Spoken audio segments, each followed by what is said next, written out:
जिस दिन वो कानून को मान रहे थे, लीज की प्रक्रिया में आए और उनको लीज दिया गया और लीज को मानते हुए उनको लीज दिया गया। अब इन दिनों जब वक्फ का रूल है, वक्फ चलता है एक्ट से, कानून से, 3 महीना के बाद जो भी रेंटर या खालिद साहब हों या कोई साहब हों या किसी भी वीआईपी, वक्फ बोर्ड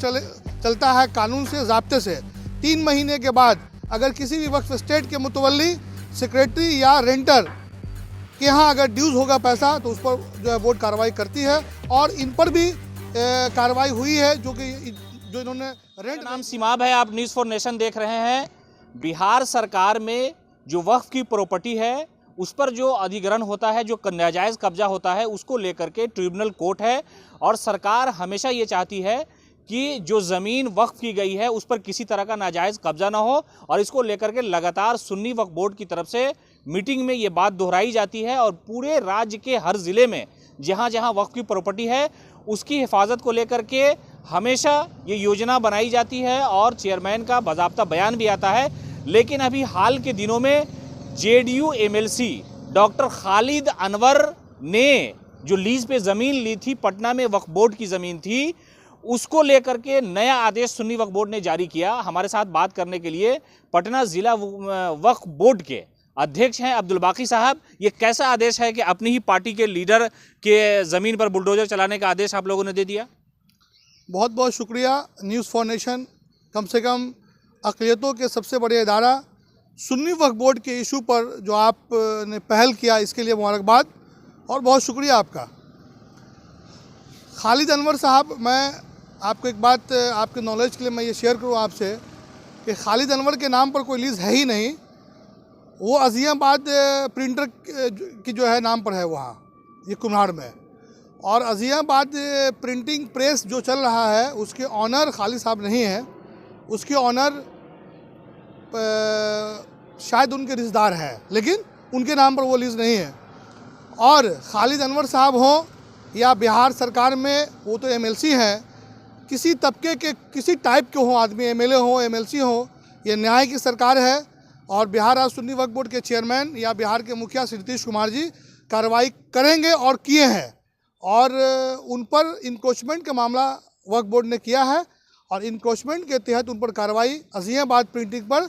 बोर्ड ने फैसला लिया है कि उन पर हम कार्रवाई करेंगे और कार्रवाई हुई। जेडीयू एमएलसी जो है खालिद अनवर एक परिचित नाम है, मुख्यमंत्री के साथ उनके नाम की घोषणा हुई थी जब विधान परिषद जाने की बात हो रही थी। वो एक प्रेस के अखबार के मालिक भी हैं, उनका प्रिंटिंग प्रेस है या रिश्तेदार के नाम पर हो, जो भी हो, वो आपने लीज़ किया आप लोगों ने और उसके बाद फिर आपने आदेश दिया कि उन्होंने ही कब्जा कर लिया, ज़मीन पर नाजायज़ कब्जा कर लिया। तो लगता है कि सरकार के लोग ही आपकी ज़मीन पर, वक्फ बोर्ड की सरकार की ज़मीन पर कब्जा कर रहे हैं। जिस दिन वो कानून को मान रहे थे, लीज़ की प्रक्रिया में आए और उनको लीज़ दिया गया और लीज़ को मानते हुए उनको लीज़ दिया गया। अब इन दिनों जब वक्फ का रूल है, वक्फ चलता है एक्ट से, कानून से, 3 महीना के बाद जो भी रेंटर या खालिद साहब हों या कोई साहब हों या किसी भी वीआईपी, वक्फ बोर्ड चलता है कानून से, ज़ाब्ते से, 3 महीने के बाद अगर किसी भी वक्फ स्टेट के मुतवल्ली, सेक्रेटरी या रेंटर के यहाँ अगर ड्यूज़ होगा पैसा तो उस पर जो है बोर्ड कार्रवाई करती है और इन पर भी कार्रवाई हुई है जो इन्होंने रेंट नहीं दिया है। अज़ियाबाद प्रिंटिंग प्रेस जो रेंट नहीं दिया है इसीलिए, और गैर तरीके से उनको चूँकि जो पैमाइश की गई थी,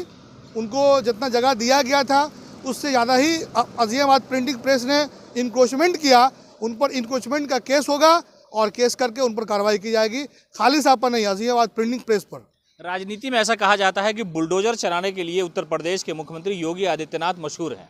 वो सीधा बुलडोजर चलाते हैं, तो आपको लगता है कि यहाँ नीतीश सरकार और आप पार्टी के लोग हैं, आप अपनी ही पार्टी के लोगों पर बुलडोजर चला रहे हैं? मुसलमानों की तरक्की के लिए बिहार सरकार, नीतीश कुमार, अपनी पार्टी हो या गैर पार्टी हो, कानून का राज है, कानून के राज में कानून अपना काम करेगा। इस जद में चाहे कोई हो, अपने हो या पराये हो या गैर हो, कार्रवाई सब पे होगी, कानून सबके लिए है। ये भी सबसे पहले हंगामा उठा था कि कब्रिस्तान की ज़मीन थी, कब्रिस्तान की भूमि पर वो प्रिंटिंग प्रेस बना और उसको कब्जा कर लिया। कब्र पे ये उन्होंने अपना प्रिंटिंग प्रेस खड़ा किया था। नहीं, कब्र पे नहीं बना था, वो कब्र के बाद जो जगह बचा हुआ था, वक्फ 2 तरह का होता है, एक वक्फ फी सबीलिल्लाह, एक वक्फुल औलाद। उनका जो दिया गया था वो कब्रिस्तान पर नहीं दिया गया था। वक्फ का जो नेचर था वो कब्रिस्तान के बगल में वैकेंट था, जो वैकेंट ज़मीन पर, जहाँ कब्रिस्तान नहीं थी, कब्रिस्तान पर नहीं दिया गया था, वो खाली जगह पर उनको जो दिया गया था। तो साफ तौर पे पटना जिला वक्फ कमेटी के जो अध्यक्ष हैं अब्दुल बाकी, उन्होंने बताया कि जेडीयू एमएलसी खालिद अनवर ने सरकारी ज़मीन पर कब्जा किया या उनके रिश्तेदार ने और प्रिंटिंग प्रेस बनाया, इसलिए वक्फ बोर्ड ने ये आदेश दिया है कि उनके प्रिंटिंग प्रेस को तोड़ा जाएगा और ये आदेश अभी ये लोग जारी करेंगे। हालांकि वक्फ बोर्ड का जो फैसला होगा उस पर क्या असर पड़ेगा राजनीति पे, अपनी ही पार्टी के लोगों पर, अपनी ही पार्टी की तरफ से कार्रवाई, ये आने वाले वक्त में पता चलेगा। आप बने रहें न्यूज़ 4 नेशन के साथ।